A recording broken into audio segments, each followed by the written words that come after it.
Hola, ¿qué tal? Bienvenidos, listos para hacer una vez más otra edición de Dicen que Dicen. Y en el programa de hoy vamos a analizar la actualidad, también lo que se viene, con el colega Gabriel Levinas.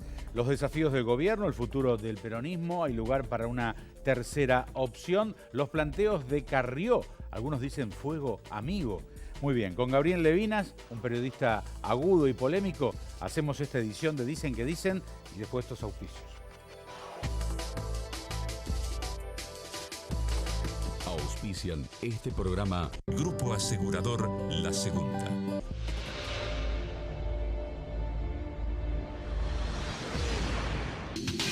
Municipalidad de Rosario. Helados La Montevideana, un helado que alimenta. Sport 78, Rosarino por deporte. Un banco diferente. Banco Hipotecario. Este programa es auspiciado por Chevrolet. Tecnología, performance y diseño para ir donde quieras. Chevrolet. Find New Roads.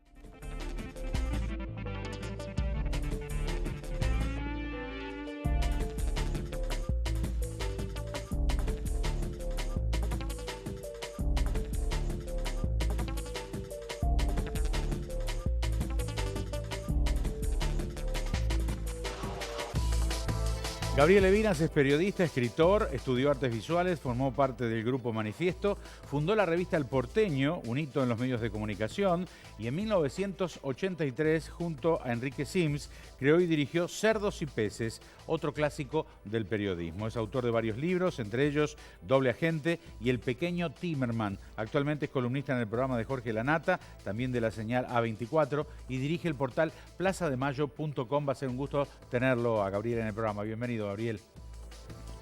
Gracias por invitarme. Por favor. Bueno, alguna vez dijiste que eras crítico por naturaleza y que lo que más cuestionabas del kirchnerismo era ese verticalismo a ultranza que convertía a los jóvenes en soldados de ese proyecto. ¿Algo cambió en la sociedad tras 3 años de Macri, Gabriel? Bueno, no, los kirchneristas más duros siguen siendo duros, siguen obedeciendo sin chistar, sin buscar explicaciones a las cosas que en realidad no pueden explicar, tales como los enormes las dosis de corrupción, el hecho de que de algún modo, más allá del discurso populista y a favor de los más humildes, si te fijas, la industria creció durante todo ese lapso 32%, y los negocios financieros el 83, 84, lo cual te habla cuál es la ideología real. Pero no, es cierto que al mismo tiempo hoy se observa en las redes sociales y en algunos personajes del gobierno, secundarios o primarios, cierta intolerancia a la crítica y te atacan, a mí me atacan igual que antes, es decir, me atacan, te bloquean, te atacan, te insultan. Porque vos pones en telejuicio alguna de las políticas que tiene el gobierno. Es decir, la idea de la cajita feliz, donde vos tenés que comprar el combo completo, se ha instalado en la Argentina desde hace muchos años. El verticalismo peronista fue parte de esa idea, es decir, donde no se discute. Yo vengo empecé por izquierda, digamos, en un partido muy de izquierda, donde existía una democracia para discutir las ideas que después se sometían al Comité Central y se terminaban votando. Es decir, en el caso nuestro, que estábamos en cultura, nosotros discutíamos el plan cultural, las ideas de lo que había que hacer en cultura, y después eso era el programa del partido, no venía desde arriba la orden, ustedes tienen que decir esto, tienen que decir lo otro. La idea de que alguien te diga a vos lo que tenés que pensar, de lo que vos tenés que decir, lo que tenés que defender, sin posibilidad de discusión, es realmente una cosa que tiene mucho que ver con el fascismo, tiene que ver con el autoritarismo, y eso se riñe, se da de golpes fuertes con la democracia. De hecho, fíjate que la democracia está siempre en telejuicio, siempre estamos discutiendo si va a llegar el gobierno o no al final. Es decir, de algún modo, la idea de que si no hay un líder, la democracia se cae, es una cosa muy subdesarrollada, muy lejos de lo que verdaderamente debiera ser una democracia, donde más allá de los líderes, las ideas son las que se confrontan en el Congreso, donde las estructuras del Estado no son patrimonio de los gobernantes, sino que son patrimonio del pueblo, están para defendernos aún de los gobernantes a través de los organismos de control y demás. Todo eso fue destruido y yo no veo que Macri tenga la intención de reconstruir todo eso, ¿no? 12 años es casi una generación y hay chicos que han crecido formados, tanto en el colegio como en los medios. A ver, que contaban una historia amigable al kirchnerismo. ¿Vos crees que somos conscientes de lo que pasó o la sociedad solo estalla cuando la economía es desfavorable? La estalla cuando es digamos, la otra vez hablábamos del cordobazo, Sí. Y yo daba el ejemplo del cordobazo, donde en realidad en ese momento la desocupación era inferior al 5%, y los obreros de Córdoba que llevan adelante la lucha esa que se llamó el cordobazo, era gente que ganaba, al día de hoy serían 4 o 5 mil dólares, como nada, es decir, ganaba más de 200.000 pesos, ganaba más que lo que gana un diputado hoy, comparativamente, quiero decir. Y tanto los metalmecánicos como los de la industria automotriz, los del ESMATA cordobés, ganaban mucha plata. Y esa gente, más los estudiantes, que eran todos de clase media, obviamente, fueron los que hicieron el cordobazo. Obviamente no estaban peleando por su dinero, estaban peleando por una idea. Hoy solamente se pelea por dinero, porque realmente al mismo tiempo hay una situación que es terriblemente acuciante para mucha gente. Y la forma de conseguir ese dinero no es lo que teníamos antes nosotros, que buscábamos mejores trabajos mejores pagos, con mejores condiciones laborales. Hoy lo que se busca básicamente es que, digamos, si hablamos de la calle, es decir, quien toma la calle, quien hace el piquete y demás, en realidad en muchos casos es para que mejore la asignación familiar, para que mejore los planes sociales. Básicamente que se siga manteniendo un sistema casi de beneficencia, ¿no? Es decir, de alguna forma la política argentina, vos empezás a dudar si realmente lo que quieren los dirigentes es ayudar a los pobres o ayudar a que la pobreza siga existiendo como un mecanismo para poder seguir distribuyendo el poder, seguir consiguiendo votos. ¿Te imaginas una persona que está desesperada, que vive en el medio de la nada, en el campo? Es mejor un tipo que le regala una zapatilla que uno no le regala nada, es decir, y la zapatilla no vale nada, es nada, pero sin embargo, para esa persona que no tiene prácticamente con qué vivir, que alguien le regale una zapatilla, es todo un gesto que le dura 3 años. Entonces, me parece que la pobreza es funcional a cierta mecánica que tiene la política argentina, donde el político viene a salvarte la vida, a regalarte, a darte, a ubicarte en un trabajo, donde el Estado es el que te tiene que amparar del hambre y todo lo demás. Me parece que eso Macri no lo pudo resolver. Gabriel, ¿la grieta le sigue conviniendo al gobierno y al kirchnerismo? ¿Hay riesgo que esta situación se radicalice de antagonismo? Yo no estoy seguro de que le convenga en términos reales. Una cosa es que él crea que le conviene y otra cosa es que efectivamente le convenga.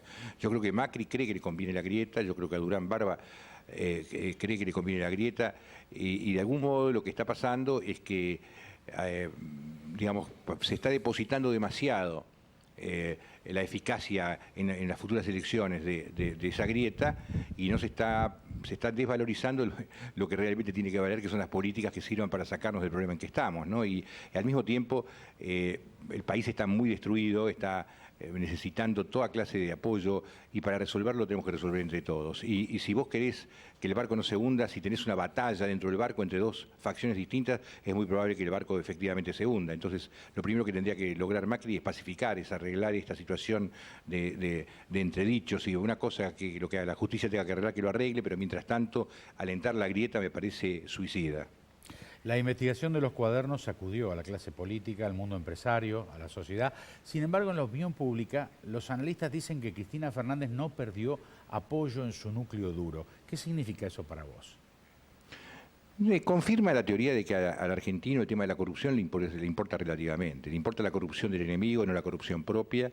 Y al mismo tiempo confirma también otra historia que yo alguna vez te conté en privado, que tiene que ver que yo salía con una azafata de United cuando era muy joven, cuando yo tenía 20, no sé cómo todavía me puedo acordar de esos 23.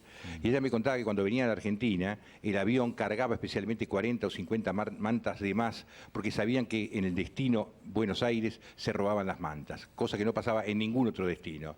Y tenían que además poner cubiertos de metal, porque antes los cubiertos eran de metal, no de plástico, y tenían que poner también cubiertos de más porque también se robaban los cubiertos. Entonces me parece que eso que parece un ejemplo cualquiera, si lo llevas al tránsito, a la forma que se maneja el tráfico, a la forma que la policía arregla para poder estacionar donde no se puede estacionar, hay toda una cosa que es corrupta en sí misma y que para nosotros no es tan grave. Nosotros vivimos así y nos parece ya una cosa que está normalizada, forma parte de nuestra vida. Entonces me parece que si vos pensás así, si uno vive de ese modo, si uno se la pasa transgrediendo, trayendo computadoras sin pagar el impuesto, trayendo los celulares sin pagar, todas las cosas que hace todo el mundo, sin excepción prácticamente. Vimos a un rabino que parte del gobierno traer dos televisores de Chile, digamos. Es así. Durante el menemismo también pasaba eso. Muy al principio ya se iban a Paraguay cuando tenían que ir a Formosa, cruzaban enfrente con las lanchas y traían toda clase de adminículos porque eran más baratos en Paraguay. Digamos, está como normalizado. Entonces, cuando una presidenta de la nación mete la mano en la lata, no es tan grave, porque vos de alguna manera te sentís parte de una sociedad que es capaz de hacer ese tipo de transgresiones y por supuesto que tiene poder lo hace más grande. Me parece que algo de eso también está pasando. De todos modos, lo de los cuadernos, que al mismo tiempo fue una especie de shock mediático importante, lo mismo que cuando se vio la plata en la Rosadita. Es decir, ver la plata o no ver la plata no hace ninguna diferencia. Lo que importa es el faltante, la guita que faltó. Y eso se podía demostrar sin el video. Pero parece ser que mediáticamente, vos sabés bastante más de eso que yo, ciertas imágenes, ciertos hechos que se puedan documentar de manera concreta, más allá de las evidencias, más allá de todo, termina siendo más importante aún para la justicia, que se siente presionada también a llevar adelante las cosas por los medios. Parece ser más importante eso que la evidencia de que falte una ruta entera, ¿entendés? La ruta entera no está. Hay rutas que se pagaron y no existen, hay rutas que se arreglaron 7 veces y siguen igual. Todo eso no es una evidencia. La evidencia es ver un tipo contando plata, que también está mal, obviamente, pero la realidad es que parece que hay ciertas imágenes que son más fuertes que otras y que los medios utilizan y que los gobiernos utilizan y que en realidad implican también que nosotros no estamos pensando bien qué es lo que nos pasó, porque en realidad lo que nos pasó, las evidencias están a la vista. Antes se decía que la corrupción era las corrupciones en los países no afectaban la economía. Se pensaba eso porque efectivamente la corrupción siempre eran menores, eran un porcentaje mínimo de una obra grande. Hoy sabemos que no es así, sabemos que la corrupción mata, sabemos que la corrupción produce muertes como la tragedia de 11, que la corrupción produce impunidad en el caso de la AMIA, que la corrupción hace toda clase de estragos a la sociedad, pero además le sacó mucha plata como nunca antes había ocurrido, no sé en qué otros países, porque no conozco tanto, pero en los países por los que yo transito, que puede ser Uruguay, Brasil, inclusive Francia, Estados Unidos, yo no vi cifras semejantes de obras que no se hicieron inclusive. Esto es lo asombroso. Entonces, si aún ante la evidencia de una obra no hecha, que no podía ser obviada por los que dirigían, por la presidenta, por los ministros, es decir, cuando vos ves a gente como Abal Medina o como Randazzo, que dicen yo no vi nada, vos decís, esto no es cierto, porque si nosotros lo veíamos y lo podíamos denunciar, ellos podían hacer un llamado telefónico, averiguar y saber que eso estaba pasando, más allá de que puedan comprobarlo o no. Y sin embargo, se anotician hoy de cosas que eran obvias para tanta gente durante tanto tiempo. Entonces, indudablemente, la corrupción que produjo enormes daños, que produjo enormes... Es decir, si vos estás pagando un barco de gas, que no era uno, eran cientos de barcos de gas, que llegaban a Argentina, y como no entraba por el calado, venteaban un tercio o un cuarto de eso, es decir, eso lo terminamos pagando, no es que eso sí influyó sobre la economía, ¿entendés? Cuando vos pagabas el BTU 3 veces más de lo que valía en cualquier lugar del mundo, eso influye sobre la economía, porque el gas es un problema. Hay un montón de ejemplos que te indican que la corrupción realmente fue un mecanismo de saqueo que caló muy profundo y del cual va a ser muy difícil restablecerse, sobre todo porque a nadie le interesa ir muy a fondo con la corrupción porque no quiere encontrarse con su amigo, con su hermano, con su tío, con su primo o con su colega. Estoy leyendo, ¿no? En una nota que te hicieron donde decías que iba el gobierno hacia la reelección más por negligencia opositora que por méritos del oficialismo. Textualmente, ¿algo cambió? No, yo nunca estuve seguro de esa reelección que todo el mundo daba por segura. Yo alguna vez pensé que era posible, que en algún momento los números decían eso, pero yo no estoy seguro. No estoy seguro que sea posible, que sea tan fácil. Falta todavía un año, la situación económica no va a mejorar rápidamente, nosotros no vamos a ver una mejora factible, y si efectivamente 3 meses antes de las elecciones Macri empieza a repartir plata de crédito, de imprimido, de lo que sea, estamos frente a un problema todavía más grande si el hombre gana, digamos, porque significa que hay una inescrupulosidad donde es más importante mantenerme en el poder que arreglar los problemas del país. Elisa Carrió amenazó con romper Cambiemos, tensó un poco más la cuerda, que por ahora la sigue manteniendo unida al gobierno. ¿De qué manera afecta esta actitud de la diputada de gobierno, Gabriel? Bueno, hay momentos que pareciera que le afecta, hay momentos que pareciera que lo limpia, es decir, que Carrió siga adentro después de las amenazas y que al mismo tiempo sea una mujer considerada un pilar en la lucha contra la corrupción, necesariamente hace que el gobierno no se vea tan feo. Si Lilita se va del gobierno se abre del gobierno de algún modo, indudablemente eso va a pegar muy fuerte para aquel sector de la población donde la corrupción parece ser importante. Yo creo que hay ciertas cosas que van pasando a lo largo del tiempo que hacen pensar que Lilita Carrió está convalidando algo que en otra época de su vida no hubiese convalidado. Cristina Fernández en Libertad representa el mejor escenario electoral para Macri y de ahí, ¿entendés el enojo de Carrió? No estoy seguro que de ahí surja el enojo. Yo creo que eso no le gusta, por supuesto, le parece que ella tendría que estar presa. Le parece que hay operaciones a cargo de personajes que ella no quiere, como Angelici. En su momento, como ella tampoco lo quería mucho a Lorenzetti, y hizo todo lo posible para que Lorenzetti se vaya, el propio Angelici lo ayudó.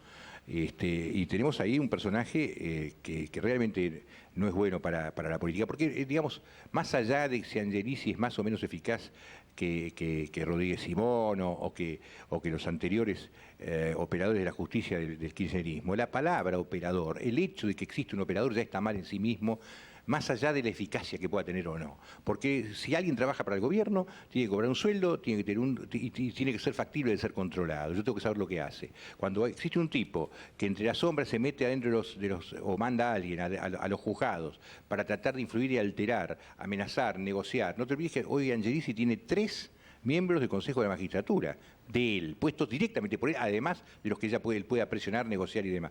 Es un montón, es un presidente de un club, como él dice, yo soy solamente presidente de un club de fútbol, es todo lo que él es, todo lo demás no es, según...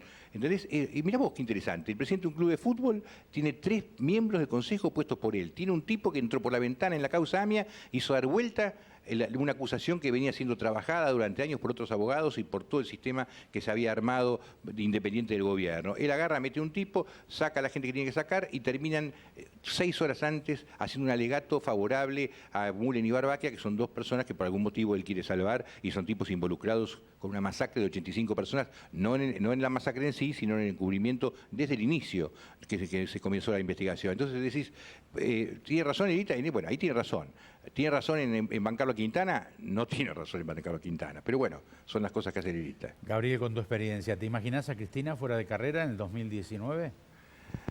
Mirá, me parece que en cierto aspecto ella ya está fuera de carrera. Me parece que hay una parte de Cristina que más allá de las voluntades de la gente, del amor que le tengan, de la irracionalidad, de que un 30% de la población todavía crea en ella, más allá de eso, a mí me parece que Cristina está terminada desde el punto de vista legal, si la justicia hace lo que tiene que hacer. Ahora, si la justicia es torcida nuevamente porque no tiene el tiempo suficiente para meterla presa y después termina siendo presidente de la Nación de nuevo, y entonces ahí la justicia va a frenar, va a hacer mirar para otro lado, va a hacer tiempo, se va a dar una vuelta por no sé dónde, entonces ahí puede ser que sea presidente de la Nación. Me da la sensación de que técnicamente ella no puede ser presidente de la Nación y no sería bueno para un país como el nuestro, después de todo lo que se sabe en el mundo que hizo Cristina, de todas las barbaridades que se mandó, que sea nuestra presidenta. Me parece que sería terrible, sería nefasto, sería una cosa...